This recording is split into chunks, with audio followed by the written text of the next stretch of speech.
this is Lisa from Mobile Tech Review, and today we're going to look at one of the most important Android phones of 2013. This is the HTC One. We're going to look at the US AT&T version in this review, though. No matter which version you get, well, pretty much the same thing, just some software customizations by the carrier. That's about it. And we're going to look at it now. The phone will be available April 19th in the U.S. on AT&T and Sprint. T-Mobile says coming this spring. We don't know when yet. It's $199 for the 32 gig model, which is going to be available on all the carriers. We don't know T-Mobile's exact pricing yet, since they're now the uncarrier and they don't do standard subsidized phone pricing. And there's a 64 gig model that's exclusive to AT&T for carrier branded versions. That one will be $299 on contract. Now HTC is also selling this direct and unlocked. There's a 32 gig version, and that one's $575, and again, you can use it with whatever carrier you want. And they're selling a developer edition of the 64 gig, which is both SIM unlocked, so you can use it with whatever carrier you want, and bootloader unlocked, so you can go to town with custom ROMs if that's your thing.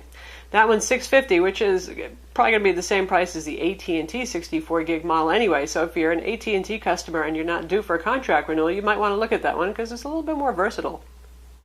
So this is HTC's top phone for 2013, and it indeed is one of the top phones on the market that you can get. It's just really lovely in all ways. And they've been struggling to combat Samsung, who obviously owns the lion's share of the Android phone market. And the way they're doing it is saying no to plastic designs and going with a really high quality metal design. So for those of you who say, well, I want my flagship phone to really look and feel like a quality piece, much like the iPhone 5 does, here it is. This certainly does. 4.7-inch Super LCD 3 display, full 1080p resolution. That's 468 ppi pixel density. Honestly, once you get in the 400s, unless you're the rare species of hawk that can spot anything, you can't see the difference anymore. So they're all good in the 400s, but this happens to be one of the highest pixel densities on the market currently. Beautiful aluminum all around here. Both of these are speakers. HTC Boom Sound, they call that. They're going for some branding here as they try to differentiate themselves a little bit more. Has Beats audio, has stereo speakers. We'll talk about that more later. It's good stuff. Look around the phone. More lovely aluminum. This will be available in this silver with white and also a black edition. And here, this sticker here kind of, doesn't look so pretty. Don't worry, you can peel that off. There's just no place for them to put the IMEI and other useful information on the phone directly when they sell it to you. We have our ultra pixel camera here, 4 megapixels, but big sensor. We'll talk about that too. Our LED flash is right there.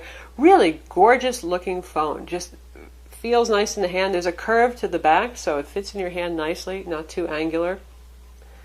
And on the sides here, basically this is a aluminum alloy unibody construction, and they injection mold some plastic into it for improved antenna reception. Well, because they have to put the buttons somewhere, don't they? But here's our volume controls. Interesting, kind of spun aluminum look on it. Actually, they work pretty well, pretty easy, even though they look fairly subtle. Up top here, we have our power button that doubles as the IR window for the consumer IR remote to control your AV gear. Headphone jack up there.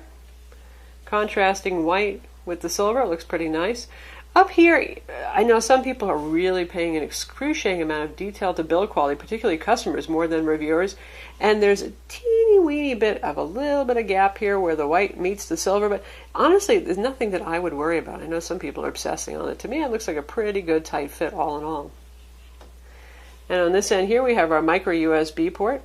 And on the front here, we have a 2.1 megapixel camera and LED for notifications. Red and green are your colors. You don't get all the colors that you do with the Samsung phone, but you can actually set up notifications, LED notifications, that is, for several different kinds of things. And we're talking a matter of minutes, not all day long like you would with the BlackBerry Z10, for those of you who like to have that LED blink for hours if it needs to, just to let you know you missed something going on.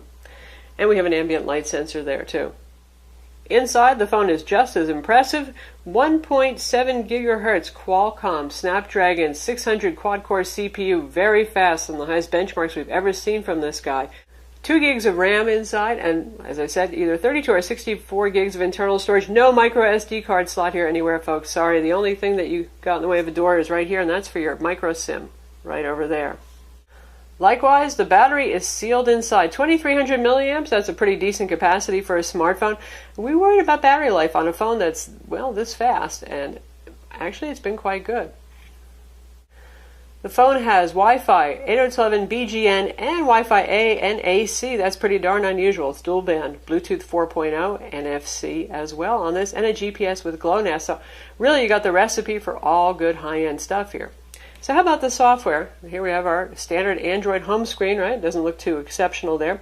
First, notice on the front we actually have capacitive buttons down here, so you're not losing any of your screen real estate to virtual buttons. But also notice that there's 2 buttons here, not the usual Android 3. Now, I know Google would like to do away with the menu button, but gee, it's kind of weird not having it. And the HTC logo is just a logo. I kept tapping that, expecting it to be home, just out of habit, because usually the center button is the home button on an Android phone. But here we have home and we have back, and that's all that we have. And we press and hold on the home button to get to our Google Now. And compared to the long press on the home button to bring up Google Now, if we do it double tap just right, we bring up the multitasking functionality there.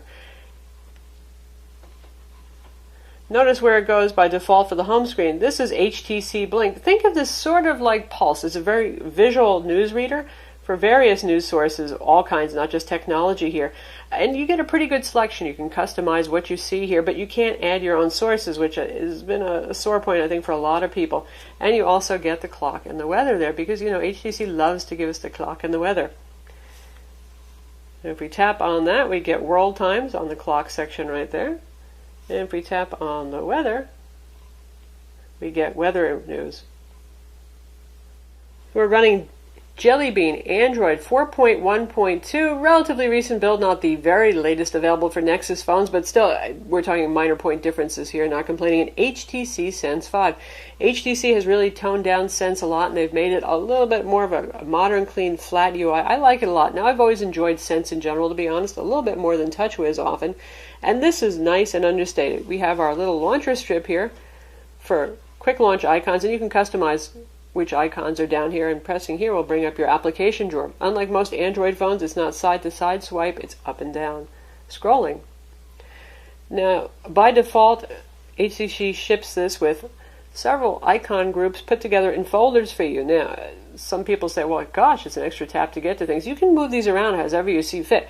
If there's something in here you use all the time, like Chrome, you can drag it out of the little Google folder right here and put it at the root level if you want. You can put it right on the home screen too. So that brings us right back again, and we've got media right here. And there's a lot of software on here. We have all the standard Google applications, the YouTube, the Google Play Movies, Google Play Music, HTC's own music player, which has a similar icon to Google Play Music, just with red, Beats red headband there. AT&T's Live TV is on here, since this is the AT&T version. Kindle is preloaded. We have HTC Watch on here. We have Google Play Books, SoundHound, which HTC likes to put on their phones. In the AT&T group right here, you can see all sorts of AT&T apps, and you can hide applications if you want, but so far I haven't found that any of these are removable. And there we have many of our Google apps put together to make them easy to find for you. Otherwise, it's fairly clean. We have Facebook pre-installed, we have Twitter pre-installed on here. I put a couple of games on and some other tools. You've got a voice recorder on here, so you can see, download the usual Google weather and news. We've got stock application, calculator. And for productivity, we have tasks and we have notes, and notes can sync to Evernote. You can customize the home screen. It starts out with one home screen right here and the Blink feed page. You can add as you see fit. So let's take a look at settings right here. Usual HTC settings with the little bouncy that tells you when you reach the end of the line there. So we have all our wireless radios settings right here. Backup, content transfer, Beats audio, which by default is on and now works for the speakers too, not just headphones.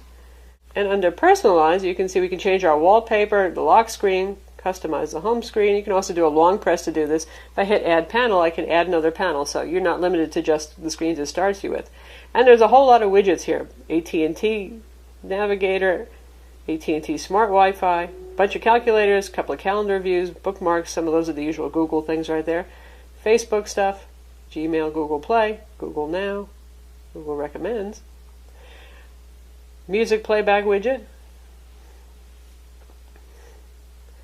and wireless radio controls. I find those particularly handy to put on the home screen because unlike Samsung phones, you don't, or even just vanilla Android Jelly Bean phones, you don't swipe down and get quick access to your wireless radios and your screen brightness, so it's nice to have those without having to go through the whole settings march right there. So there's various individual wireless radio controls, or a dashboard for several of them put together. And then we have a power dashboard as well.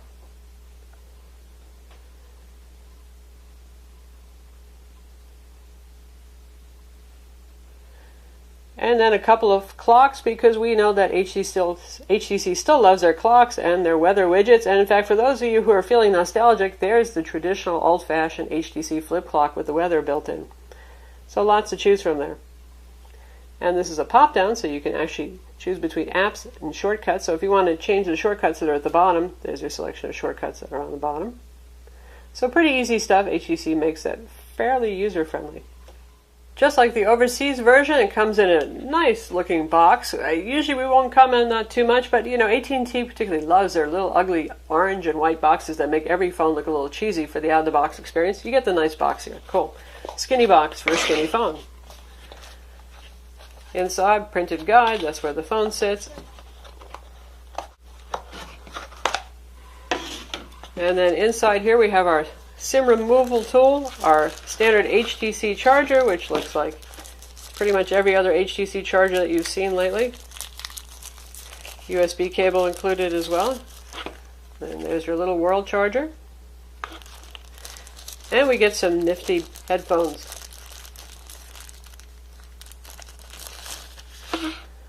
These are the spaghetti wire style headphones that are pretty trendy right now, and they sound pretty good too.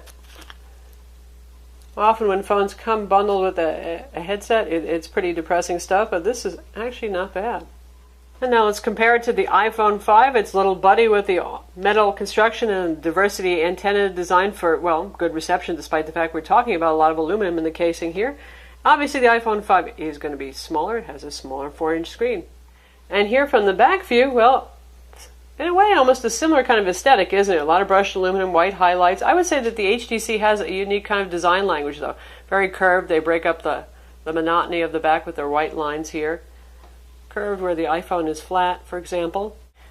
Definitely two of the top build quality phones on the market right now, and really good looking, high quality pieces. And here we have it next to the Samsung Galaxy Note 2 with a 5.5-inch display. You know who's going to be bigger. It's going to be the Samsung. You know who's going to be plastic here. It's going to be the Samsung.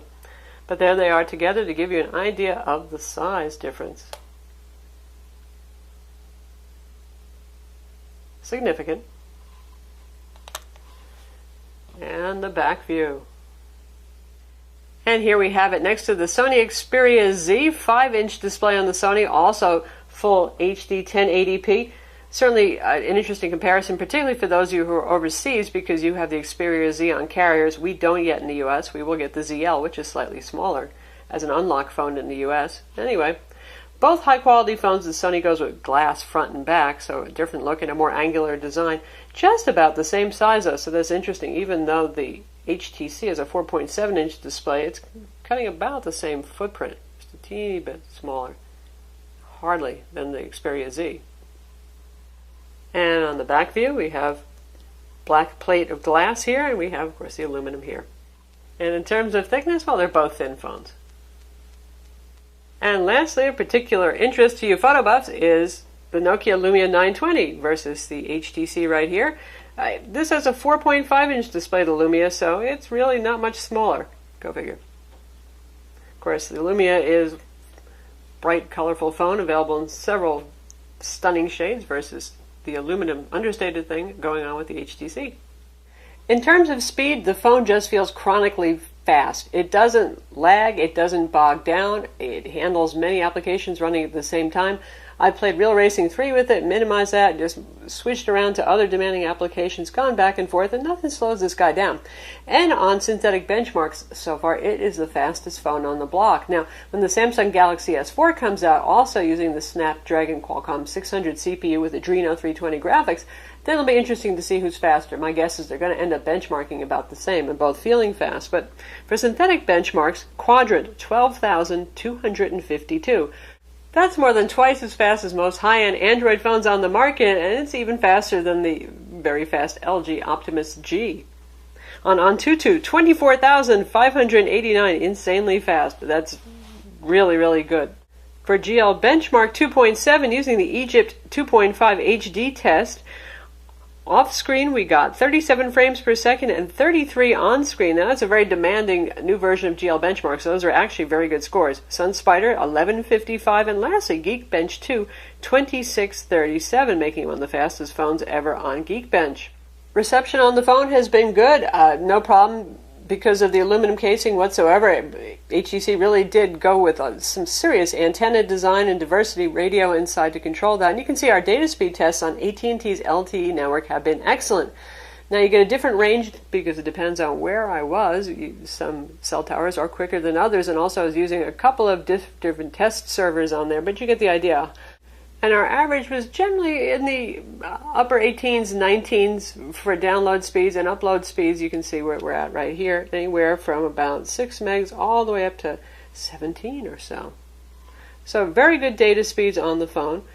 Call quality on the phone has been good, but not excellent. Not as clear, not as easy to understand as my Samsung Galaxy Note 2, for example, on the same network. A little bit more digitized sound. The active noise canceling on the HTC sometimes results in slightly robotic sounding voice incoming and outgoing that can make it a little hard to understand.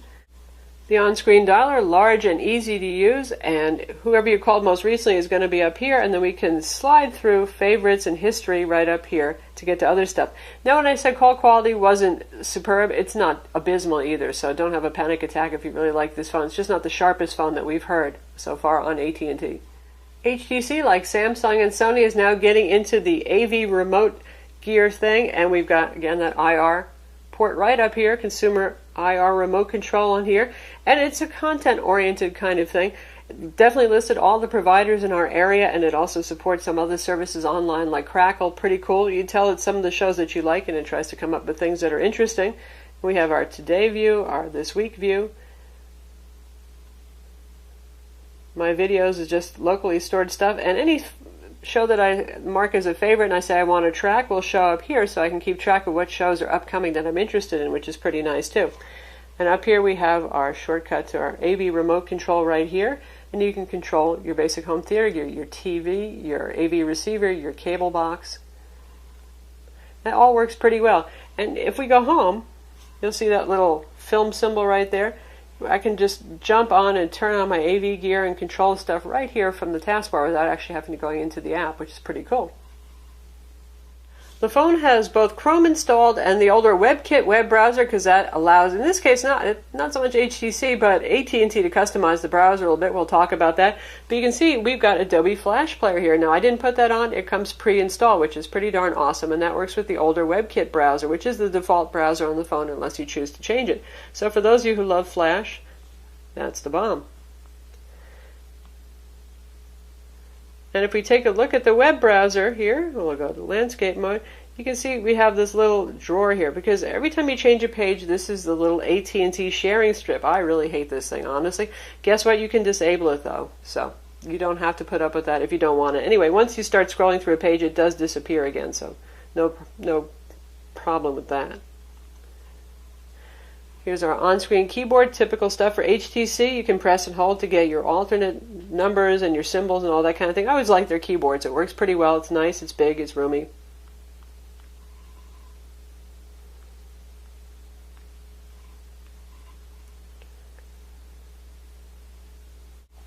And here we've loaded our webpage, a mobile tech review. Nice, smooth, big enough screen that you can actually even read small text pretty easily without zooming, but of course you can zoom and you can see just how responsive and fast that is. Plays HTML5 video just fine, works well. We're going to focus on some higher quality video playback locally stored in a moment instead, though.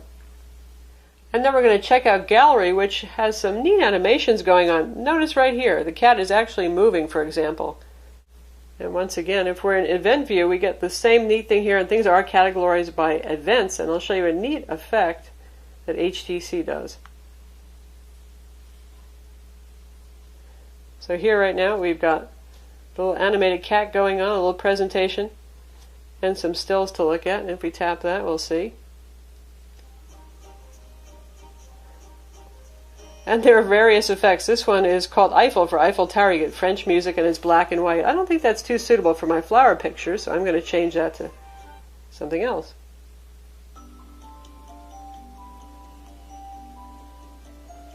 So kind of a neat little something extra the HTC adds in there.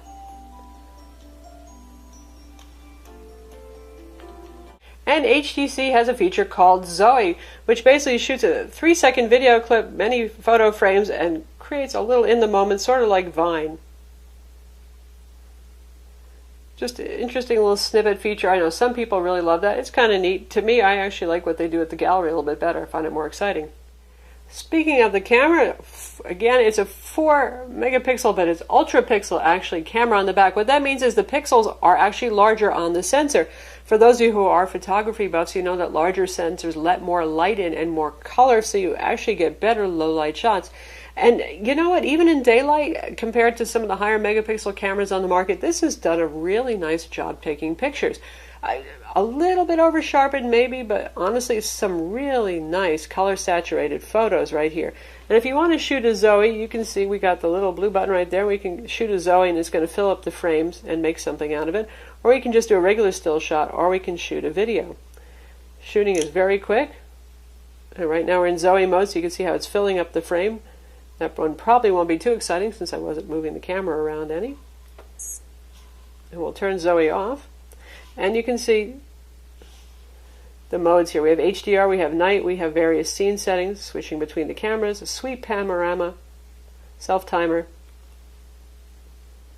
quality, ISO, white balance. So full array of options here. Really takes lovely pictures. We have flash control up here, and you know what, this phone almost never fires the flash, even taking pictures in a really, really dark setting. I'm not talking, well, not so great lighting in your living room. I'm talking almost dark. It's just amazing what it can do. This one was taken in a fairly dark room. There's a little bit of sunlight coming through. Lots of sharpness, lots of detail, good color. You can really see the fur, the color of his eyes, the whiskers. It's definitely nice stuff. And here's a video that was shot at night with one incandescent 60-watt bulb far away. Again, no flash, no other lighting. It just really did an amazing job of bringing out the colors and everything. So I give this camera a big thumbs up. And daylight shots, also very nice. And here's a shot taken outside with a very white subject. I was testing to see how much it would white out, and it actually did a pretty good job there of capturing some of the detail of those flowers against a dark fence. Lots of detail, lots of color.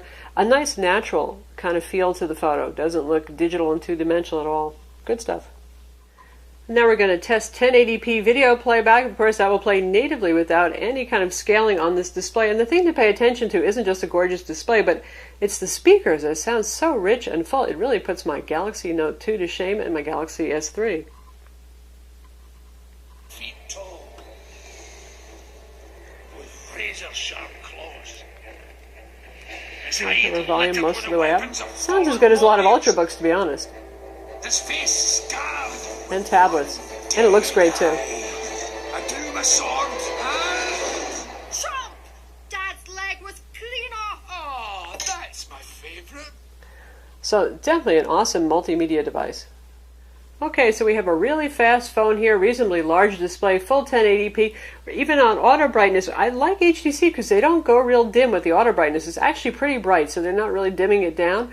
Battery life has been good on this. I have had no problem making it through the day compared to the HTC One X Plus with the NVIDIA CPU, where you could just watch the battery bar go down while you were playing a demanding 3D game. This guy really just works well with moderate use throughout the day. And I mean playing some games, streaming some video, making phone calls, web browsing, email, all the things that you usually do with a full-featured phone. So far it's been quite good. The back being aluminum and having a fast CPU inside, it does get warm, but it so far has not gotten burning hot. Speaking of performance, let's test out gaming and see how it does. And here we are in Ravensward, a really nice game, pretty demanding, and you can hear how good the audio sounds, and it certainly looks gorgeous too.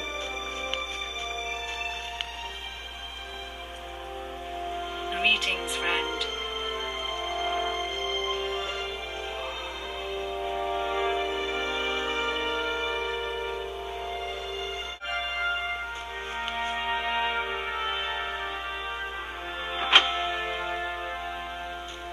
It plays beautifully.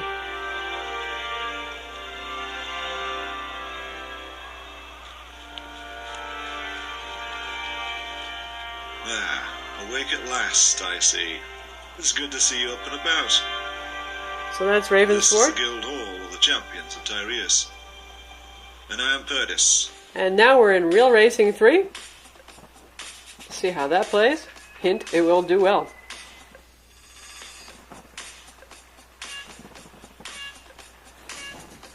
Reflections in the rear of your mirror, yes. Great frame rates, you bet.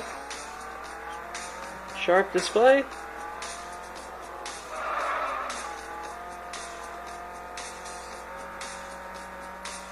Very smooth frame rates.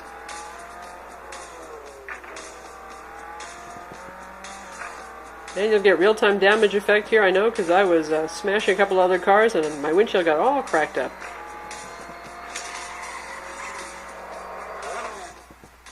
So there's Real Racing 3 on the HTC One. Real Racing 3 did get it kind of toasty by the time we got to our third race. Mostly I could feel the heat actually along in the sides over here. Usually you would expect it to be on the back, but it got pretty warm right here. So if your HTC One gets kind of hot when you play demanding games, don't be worried. That's just what it does. So that's the HTC One. All in all, a gorgeous phone. Certainly lovely looking piece of hardware for your $199 on contract. If you want something that looks the part, that would be this. Very fast. Right now, the fastest phone on the market. Again, when the Samsung Galaxy S4 comes out, it's going to give it a run for its money. You're probably going to see about equal performance. It's going to be about the features that you like better, whether you like Sense or whether you like TouchWiz. All in all, though, HTC has done an awesome job at Sense 5. Not intrusive, generally speaking, quite helpful. Nice looking phone, fast performing phone, doesn't bog down. Good call quality, not the best we've heard, but certainly passable. Excellent data speeds. Fantastic boom sound. Audio here through the built-in speakers, also good audio through the headphone jack. And that ultra-pixel camera, I'm sold on it. Really lovely shots with plenty of color. I think most people are going to be pretty happy with that, especially with the low-light indoor performance. And HTC's Super LCD 3 display, really one of the best on the market. It's not just about the pixel density. The blacks are so deep and rich. The contrast is high. The colors are saturated, yet natural looking.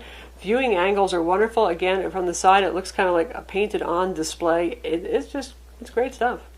So the HTC One is certainly one of the most stunning-looking phones on the market. Beautiful aluminum unibody design. Amazing display on this phone. A lot to like. Definitely one of the flagships of 2013.